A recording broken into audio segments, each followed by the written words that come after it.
ঘুগনি আমরা কম বেশি সবাই কিন্তু বাড়িতে বানিয়েই থাকি, কিন্তু কী এমন স্পেশাল মশলা দিলে দোকানের মতো স্বাদ হবে সেটা কিন্তু কেউ জানে না।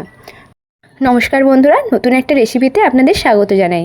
আজকের রেসিপি হলো দোকানে যেমন ঘুগনি খাই ঠিক তেমনই কিভাবে বাড়িতে বানিয়েছি সেটাই আপনাদের সঙ্গে শেয়ার করব। তো চলুন কিভাবে করেছি সেটাই দেখাই। প্রথমে মটর প্রায় 7-8 ঘন্টা মতো ভিজিয়ে রেখেছিলাম, আর এখানে আলু এরকম ছোটো ছোটো করে কেটে নিয়েছি। প্রথমে মটর আর আলু দুটোকেই প্রেসার কুকারে দিয়ে সেদ্ধ করে নিতে হবে। এই 5টা মতোই সিটি দেব। সামান্য একটু জল দিলাম, আর দিলাম পরিমাণ মতো একটু লবণ, আর দিলাম 1 টেবিল চামচ মতো হলুদের গুঁড়ো দিয়ে ভালো করে একটু মাখিয়ে নিয়ে ঢাকা লাগিয়ে 5টা মতো সিটি কিন্তু দিয়ে দিচ্ছি। সেদ্ধ হয়ে গেছে, একটি পাত্রে জল ঝারিয়ে নিলাম। আর নিয়েছি পেঁয়াজ কুচি, আদা বাটা, রসুন বাটা, শুকনো লঙ্কা আর তেজপাতা। গ্যাসে কড়াই বসিয়ে দিয়েছি। কড়াই একটু গরম হয়ে গেলেই 2 রকম তেল দিয়ে দিলাম, একটু সাদা তেল আর একটু সরিষার তেল।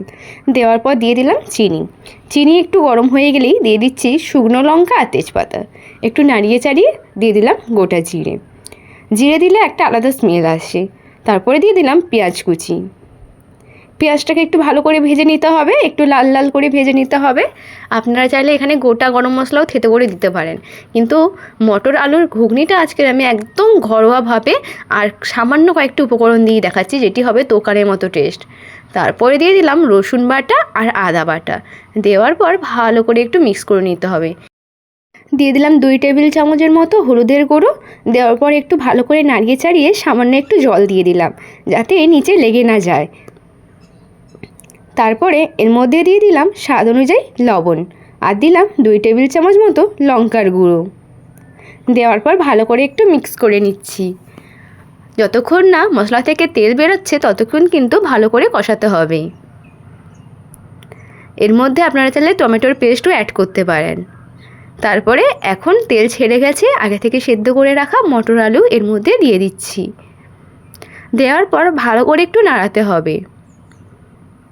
এই 3 থেকে 4 মিনিট কিন্তু ভালো করে একটু কষাতে হয়েছে।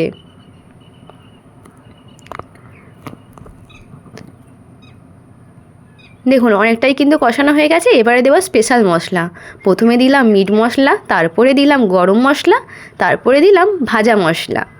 দেওয়ার পর ভালো করে একটু মিক্স করে নিতে হবে। মিক্স করা হয়ে গেছে, এবারে দিয়ে দিচ্ছি পরিমাণ মতো জল। বেশি কিন্তু জল দেওয়া চলবে না, কারণ যেহেতু আগে থেকেই মটর আলু সেদ্ধ রয়েছে, তাই পরিমাণ মতোই জল দিতে হবে। একটু সামান্য ফুটলেই কিন্তু নামিয়ে নিতে হবে। দেখুন ফুট আসা স্টার্ট হয়ে গেছে। এবারে এর মধ্যে দিয়ে দিচ্ছি জিরে গুঁড়ো। সামান্য কিছুটাই দিলাম আর ছড়িয়ে দিলাম। প্রায় কিন্তু ঘুগনিটা হয়ে গেছে একদম দোকানের স্টাইলে। দেখুন কালারটা কি সুন্দর এসেছে। আশা করছি রেসিপিটা আপনাদের খুব সহজ লেগেছে। যদি ভালো লেগে থাকে অবশ্যই কিন্তু এরকম বাড়িতে বানিয়ে খেতেই পারেন। আর এই রেসিপিটি যদি ভালো লেগে থাকে অবশ্যই কিন্তু লাইক করতে ভুলবেন না, সঙ্গে কিন্তু কমেন্ট করতেও ভুলবেন না কেমন লাগলো।